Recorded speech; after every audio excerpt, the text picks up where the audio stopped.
Tama ba ang ginawang pag-aresto at pagdala kay dating Pangulong Duterte sa The Hague? Oo, hindi, at bakit? Tama ang pag-aresto at pagdala kay Rodrigo Duterte sa The Hague.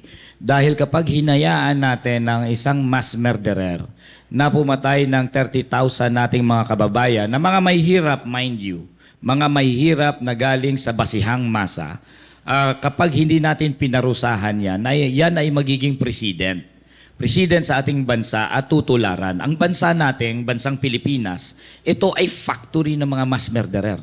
Dahil ang ating political na sistema dito ay hawak ng mga political dynasty. At alam natin na ang mga political dynasty ay pumapatay. Ang mga political dynasty ay gumagamit ng harassment, intimidation para sila ay manatili sa pwesto. Tanungin mo ang experience ng ordinaryong Juan doon sa mga lugar na pinamumunuan ng political dynasty.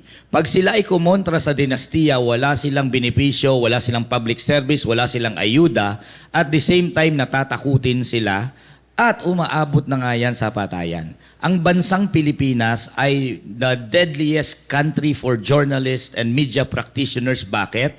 Kapag ang ating mga media practitioner ay kinriticize nila ang political clan o political dynasty, patay sila.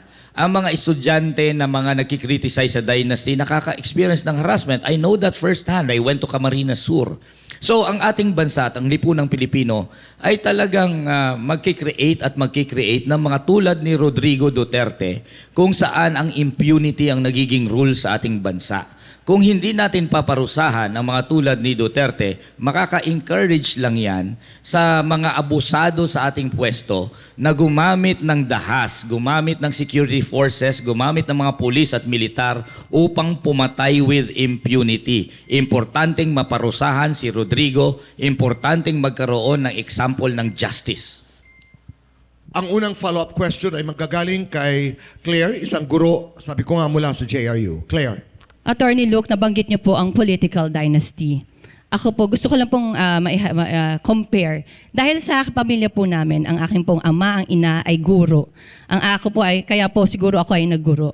Kung hindi po natin bibigyan ng mali siya, ang political dynasty, hindi po kaya dahil lang ang kanilang background ay ang kanilang mga magulang ay nasa gobyerno, kaya sila rin po ay nagkaroon ng puso para maglingkod sa bayan? Hindi ganun ka-neutral ang paliwanag sa pagkakaroon ng political dynasty. Unang-una, sila ay dynastiya dahil meron silang pinagkakakitaan sa lugar kung saan sila ay nagahari. Ang mga dynasty natin ay kumikita sa korupsyon, sa mga SOP sa public works. Ang mga dynasty natin ang involved sa mga minahan, sa mga quarrying. Ang dynasty natin involved sa mga illegal gambling, illegal drugs. Ang dynasty natin ang involved sa mga land grabbing. Kaya sila nasa pwesto ay upang mapanatili ang kanilang mode of accumulating wealth. At para sila magtuloy-tuloy sa ganyan, kailangan talaga nilang ipamana ang pwesto sa kanilang mga anak, mga asawa, sa kanilang pamilya because it is a matter of survival for their own economic operation. At kailangan nilang gumamit ng dahas dahil hindi naman totoo na they are freely voted into office. Walang mabuting dynastiya. Wala. Lance, go ahead. Paano nyo po pinaplano na puksain ang political dynasty kung malalaking tao po ang binabangga ninyo? I am a mass movement leader. I do not jettison my personality as a mass movement leader when I enter the Senate. I am very much a mass movement leader when I enter the halls of the Senate. And as a mass movement leader, I do organize the masses. I organize the laborers, I organize the workers in order to fight for their rights. And I will do the same. You know, the process of lawmaking for laws that are pro-people, hindi lang naman yan nang propose ka lang ng batas para i-deny ng committee level, sa committee level, i-deny ng mga mambabatas pagdating sa second reading or third reading. It's not like that. The land reform law, for example, was passed through a Congress dominated by our landlords because there is a mass movement that forced their hand. And I very much intend to use my position as senator in order to build a mass movement against the dynasties at the same time that I will propose an anti-dynasty legislation. Who asks the final follow-up? Attorney Luke, babalik lang po ako sa usaping ng ICC. Sa tingin niyo po ba patay na po ang hustisya sa ating bansa na kailangan pa po natin ang tulong ng isang international criminal court? I am a lawyer. I know very well that our justice system has its weaknesses. Simpleng murder siguro pwede.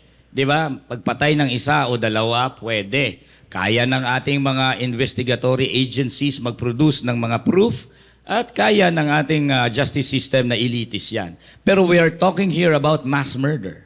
We are talking here about a systematic way of killing kung saan ito ay ilalagay mo ngayon sa isang justice system. Na in the meantime, itong justice system na ito, ang justice system na to has acquitted Imelda Marcos for all charges of graft and corruption.